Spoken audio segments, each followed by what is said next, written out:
욥기 32장. 욥이 계속해서 자신은 떳떳하다고 주장하자 새 친구들은 욥에게 대꾸하기를 중단했습니다. 그러자 람 족속의 부스 사람 바라겔의 아들 엘리후가 화를 냈습니다. 왜냐하면 욥이 하나님보다 자기가 의롭다고 주장했기 때문입니다. 그리고 그는 욥의 새 친구들에게도 화를 냈습니다. 그것은 그들이 욥이 분명히 잘못했다고 말하면서도 욥의 말에 제대로 답변을 못했다고 여겼기 때문입니다. 엘리후는 새 친구들보다 나이가 어렸기 때문에 이제껏 참고 있었습니다. 이 세 사람이 더 이상 대답하지 못하자 엘리후는 화가 났습니다. 부스 사람 바라겔의 아들 엘리후가 이렇게 말했습니다. 나는 어리고 당신들은 나이가 많기 때문에 내 생각을 말하지 못하고 머뭇거리고 있었습니다. 나이가 많은 어른이라면 지혜로운 말을 할 수 있다고 생각했지요. 그렇지만 사람에게 총명을 주는 것은 사람 안에 있는 영과 전능자의 호흡이더군요. 나이가 많다고 해서 지혜로운 것이 아니고 바른 것을 아는 것도 아니더군요. 그러니 내 말을 들어보십시오. 나도 의견을 말하겠습니다. 당신들이 답할 말을 생각할 동안 나는 그 말을 기다렸고 당신들의 의견에 귀를 기울였습니다. 나는 열심히 들었습니다만 당신들 중에 그 누구도 욥의 주장을 반박하지 못하고 그의 말에 제대로 답하지 못하더군요. 우리가 지혜를 찾았다. 욥을 반박할 수 있는 분은 오직 하나님뿐이시다라고 말씀하지 마십시오. 만일 욥과 내가 논쟁을 했다면 나는 당신들과 같은 논리로 욥에게 답하지 않았을 것입니다.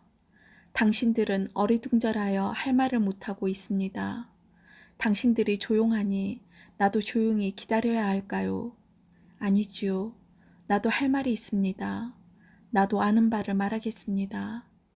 내 속에 할 말이 가득합니다. 내 속에 있는 영이 내게 말하라고 하는군요.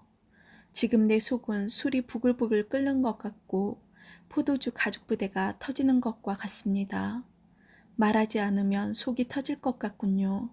그러니 내가 입술을 열지 않을 수 없습니다. 나는 누구의 눈치도 보지 않고 어떤 사람에게도 아첨하지 않을 것입니다. 만일 내가 그렇게 한다면 하나님께서 나를 곧장 치실 겁니다. 33장. 이제 욥 어르신, 내가 하는 말에 귀를 기울여 주십시오. 내가 입을 여니 혀가 움직이는군요. 나는 양심대로 말하며 내 혀는 항상 진실만을 말합니다. 하나님의 영께서 나를 만드셨고 전능자의 호흡이 나에게 생명을 주셨지요. 할 수 있거든 당신도 내 말을 듣고 반박하십시오. 나나 당신이나 흙으로 만들어진 하나님의 피조물 아닙니까? 그러니 내가 당신을 두렵게 할 수도 없고 내 손으로 당신을 누를 수도 없지요. 나는 당신이 하신 말씀을 잘 들었습니다. 당신은 주장했지요. 나는 깨끗하고 죄가 없다.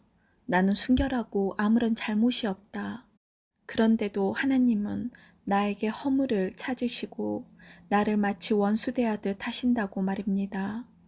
또 하나님께서 나를 착고에 채우시고 내 모든 길을 살피신다고 말입니다. 그렇지만 들어보십시오. 당신의 주장은 옳지 않습니다. 왜냐하면 하나님은 사람과 비교할 수 없이 위대하시기 때문이지요.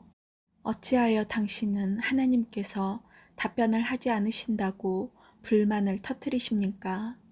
하나님께서는 여러 번 말씀하시지만 사람은 깨닫지 못합니다. 그분은 사람이 곤히 잠들었을 때 밤중에 꿈이나 환상으로 말씀하시지요. 사람들의 귀를 살짝 여시고 말씀하셔서 사람들이 그들의 마음을 돌이켜 교만하지 않도록 해주십니다.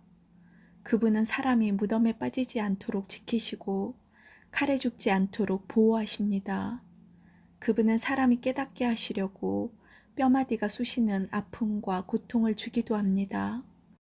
그럴 땐 밥맛도 없고 진수성찬도 귀찮아지며 몸은 수척해지고 숨어있던 뼈마디가 울퉁불퉁 튀어나오지요. 그럼 결국 무덤에 떨어지고 사망으로 달려가게 됩니다. 그때 그 사람에게 1,000명의 천사 중 하나가 도우러 와서 무엇이 옳은지 말할 것입니다. 그러면 하나님께서는 그 사람이 무덤에 내려가지 않도록 살려주어라. 내가 그 몸값을 벌써 받았다라고 하실 것입니다. 그러면 그 병든 사람의 살이 아기처럼 다시 고와지고 어렸을 때처럼 회복되지요. 그 사람이 하나님께 기도하면 하나님께서는 그 기도를 기쁘게 들으십니다. 그 사람의 마음은 정말로 하나님께 대한 감사로 가득 차게 되겠지요. 하나님께서 그 사람을 의롭게 회복시켜 주실 것입니다. 그러면 그 사람은 사람들 앞에서 찬양하면서 나는 죄를 지었소, 부정한 짓을 저질렀지요. 그러나 내가 받아야 할 벌을 받지 않았습니다. 하나님은 나를 무덤에서 건져주셨습니다. 그래서 저는 이제 이렇게 환한 세상을 봅니다라고 말할 것입니다. 하나님께서는 자주 사람들을 이렇게 다루시지요. 무덤에 내려가던 사람을 다시 살리셔서 생명이 약동하게 하십니다. 욥 어르신, 내 말에 귀 기울이십시오. 계속 조용히 내 말을 들어주십시오. 말하실 것이 있으면 대답해 보십시오. 그러면 내가 분명히 대답해 드리겠습니다. 그렇지 않다면 내 말을 계속 들어주십시오. 내가 지혜를 가르쳐 드리겠습니다. 34장. 엘리후가 계속 말했습니다. 현명한 어르신들이여, 내 말을 들으십시오. 총명한 여러분이시여, 내 이야기에 귀 기울여 주십시오. 귀가 말을 알아듣듯 혀는 음식 맛을 느끼지요. 무엇이 옳고 무엇이 선한 것인지 찾아보도록 합시다. 욥은 나는 의롭지만 하나님께서는 나를 옳지 않게 여기신다고 주장했습니다. 나는 정직한데 거짓말쟁이 취급을 당한다. 죄도 없는데 그분이 나를 쳐서 죽이려 하신다. 세상에 이렇게 옳지 못한 말을 물 마시듯 하는 사람이 또 어디 있습니까? 그가 바로 악인들의 친구요 불의한 사람들의 친구가 아니고 무엇이겠습니까? 욥은 겨우 하나님을 기쁘시게 해도 별 수가 없다라는 소리를 합니다. 그러니 현명하신 어른들이여, 내 말을 들어보십시오. 하나님은 절대 악을 행하지 않으십니다. 전능자는 절대 잘못 행하지 않습니다. 그분이 사람이 행한 대로 갚아주시고 그들의 길을 보고 다루시기 때문입니다. 진실로 하나님은 악하게 행하실 수 없으며 전능자는 공의를 무너뜨리지 않습니다. 누가 하나님을 땅의 왕으로 세우셨습니까? 누가 하나님께 세상을 다스리도록 하셨습니까? 만일 그분이 자기만 생각하셔서 영과 숨기운을 거두어 가신다면 어떻게 될까요? 모든 사람이 다 망하고 다시 흙으로 돌아가고 말 것입니다. 총명한 욥 어르신, 내 말뜻을 아시겠지요? 내 말을 귀담아 들으십시오. 공의를 미워하시는 분이라면 그가 어떻게 다스릴 수 있을까요? 당신이 의로우신 전능자가 잘못됐다고 말할 수 있습니까? 그분은 왕들에게도 너희들은 쓸모없다 하시고 귀족들에게도 너희들은 의롭지 못하다고 말씀하십니다. 귀한 사람이라고 더 돌아보시거나 부자라고 해서 가난한 사람보다 낫다고 여기지 않으십니다. 저들은 모두 그분이 만드신 피조물이니까요. 사람들은 밤중에 순식간에 죽을 수 있습니다. 부자라도 그분이 치시면 넘어져 죽고 강한 자라도 하나님께서 손쉽게 없애버릴 수 있습니다. 그분은 사람들의 행위를 늘 살피시고 사람들의 모든 걸음걸이를 보시지요. 그렇기 때문에 악인들이 숨을 수 있는 곳은 아무 데도 없습니다. 캄캄한 데나 그늘진 곳에 숨을 수 있다고 생각하십니까? 하나님은 사람을 심판하시기 위해 조사하실 필요도 없습니다. 그분은 물어볼 필요도 없이 강한 사람이라도 금방 내치시고 그 자리에 다른 사람을 세우십니다. 이렇게 하나님은 사람들의 모든 행위를 다 아시기 때문에 밤중에 저들을 치셔서 망하게 하시지요. 하나님께서 사람들 앞에서 악인들을 처벌하여 치시는 것은 저들이 하나님을 떠나 하나님의 말씀과 상관없이 제멋대로 살기 때문입니다.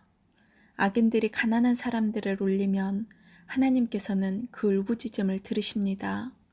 하나님께서 잠잠하셔도 누가 그에게 뭐라 할 수 있습니까? 만약 그분이 자기 얼굴을 사람들에게서 숨기신다면 누가 그분을 볼 수 있습니까? 그렇게 하시는 이유는 경건하지 못한 자가 왕이 되지 못하게 하고 백성을 괴롭히는 자들이 통치하지 못하게 하기 위해서입니다. 누가 하나님께 제가 처벌을 받았으니 이제 더 이상 죄를 짓지 않겠습니다. 제가 못 본 것을 보게 해 주십시오. 제가 잘못했다면 다시는 그리하지 않겠습니다. 라고 말하겠습니까? 당신이 죄를 인정하지 않기 때문에 하나님께서 당신 뜻대로 움직이실 거라 생각하십니까? 이것은 당신이 결정할 일입니다. 그러니 답할 말이 있다면 해보십시오. 총명한 자가 말하며 내 말을 듣는 자가 말합니다. 욥의 말은 무식하고 지혜가 부족하지. 나는 당신이 자기의 죄를 인정할 때까지 벌을 받아야 한다고 생각합니다. 당신은 죄를 인정하기는커녕 여전히 하나님을 모독하고 조롱하듯 손뼉을 쳐대며 하나님께 대항하기 때문입니다. 35장. 엘리후가 계속 말을 이었습니다. 욥 어르신, 당신은 계속 자신이 옳다고 말할 생각입니까? 하나님보다 의롭다는 주장을 계속하시겠습니까? 당신이 말했지요. 죄를 짓지 않는다고 무슨 유익이 되며 내가 얻는 것이 무엇이냐고. 나는 당신과 친구분들께 말씀드리고 싶습니다. 하늘을 보십시오. 당신 위에 높이 떠 있는 저 구름을 바라보십시오. 당신이 죄를 지은 것이 하나님께 무슨 영향이 있습니까? 당신의 죄가 많다고 해서 그분께 무슨 해가 있을까요? 당신이 의롭다 하더라도 그것이 그분께 무슨 유익이 되나요? 그분이 당신 손에서 무엇을 받기나 하십니까? 당신의 죄는 당신 같은 사람에게나 영향을 주고 당신의 의로운 삶도 사람에게나 유익한 것이겠지요. 사람들은 학대를 받으면 부르짖으며 벗어나려고 애원합니다. 그렇지만 이렇게 말하는 사람은 드물지요. 나를 만드신 하나님은 어디 계십니까? 밤중에 노래를 부르게 하시는 그분은 어디 계십니까? 그분은 우리가 짐승보다 낫도록 가르치고 공중의 새보다 지혜롭게 만드시는 하나님이십니다. 저들의 부르짖음에 하나님께서 대답하지 아니하시는 것은 악인들의 교만한 자세 때문입니다. 하나님은 사람들이 헛된 말로 부르짖는 것을 듣지 않으시며 전능자는 그런 기도를 들은 채도 하지 않으십니다. 당신은 그분을 볼 수 없다고 말하지만 이미 당신의 사정이 그분께 알려졌으니 그분을 기다리십시오. 당신은 그분이 처벌하지도 않고 악한 일에도 전혀 관심이 없으시다고 했지요. 어르신은 정말 헛된 말을 하고 어리석은 사람처럼 말을 하시는군요. 36장. 엘리후가 계속해서 말했습니다. 내 말을 좀 더 들어주십시오. 하나님 편에서 할 말이 더 있습니다. 나는 먼 곳에서 내 자식을 얻었습니다. 나는 내 창조주의 의로우심을 말하겠습니다. 나는 지혜로 가득 차 있기 때문에 진실만을 말할 것입니다. 하나님은 전능하시지만 아무도 무시하지 않으십니다. 그분의 힘과 지혜는 무궁무진하지요. 악인을 살려두지 않으시고 경건한 자들에게 복을 주십니다. 그분은 의인들에게서 눈을 떼지 않으시고 그들을 왕처럼 대하셔서 영원히 높여주십니다. 때로는 사람들을 사슬로 묶으시고 고난도 당하게 하십니다. 그렇게 해서 저들이 한 일을 보시는데 곧 자기들이 잘난 체하며 지은 죄를 알게 하시지요. 그리고 그분은 사람의 귀를 열어서 훈계하시고 악한 일들을 회개하라고 경고하십니다. 만약 사람들이 마음을 돌려 순종하면 저들은 결국 행복하게 되고 평안을 누립니다. 그렇지만 순종하지 않으면 칼을 보내어 치시고 망하게 하시지요. 경건하지 못한 자들은 마음에 원망을 품고 그분이 벌을 내리실 때에도 도와주세요라고 기도하지 않습니다. 그런 자들은 부도덕하게 살다가 일찍 죽고 맙니다. 그러나 경건한 자들은 고난당할 때 그분께서 구해주시고 고통당할 때에 길을 여시지요. 그분은 당신을 위험에서 끌어내어 평안의 자리로 인도해 주셨고 기름진 음식으로 늘 채워주셨습니다. 그렇지만 이제 당신은 악인이 받아야 할 그 심판을 받고 있지 않습니까? 당신은 공의로운 심판을 받고 있는 중입니다. 당신이 화난다고 조소할까 두렵군요. 많은 뇌물 때문에 곁길로 가지 마십시오. 당신의 재물을 다 허비하더라도 그 고난에서 벗어날 길이 없을 것입니다. 당신은 사람들이 자기 집에서 죽어가는 그 밤을 기다리지 마십시오. 더 이상 죄를 짓지 마십시오. 괴롭다고 하나님을 대적하다니요. 보십시오. 하나님은 정말 높고 존귀하십니다. 누가 그분과 같은 스승이 될 수 있겠습니까? 누가 그분의 길을 정하셨습니까? 누가 감히 그분에게 당신은 이것을 잘못했습니다라고 말할 수 있겠습니까? 하나님이 하신 일을 두고 모두들 찬송합니다. 그러니 당신도 그분께서 하신 일을 찬송하세요. 그 일을 보지 못한 사람은 없습니다. 멀리 사는 자도 다 압니다. 하나님은 너무 위대하셔서 우리가 다 알기 어렵습니다. 그분의 연수를 감히 인간이 어떻게 알겠습니까? 하나님은 물방울을 끌어올리시고 그것이 비가 되어 시냇물에 떨어지게 하시는 분입니다. 구름 속에 비를 쌓아두셨다가 사람들에게 풍성하게 쏟아붓습니다. 구름이 어떻게 널려 있는지, 그분이 천둥을 어떻게 보내시는지 모두 알 수 있는 사람이 어디 있습니까? 그분은 번개로 자신을 두르시고 깊은 바다를 덮으시는 분입니다. 이렇게 하나님은 세상 나라들을 다스리시고 음식을 풍성히 공급하시는 분입니다. 그는 번갯불을 손으로 쥐고 표적을 향해 정확히 던지시지요. 천둥 소리는 폭풍이 오는 것을 알립니다. 심지어 가축까지도 그것이 오는 것을 알지요. 아멘.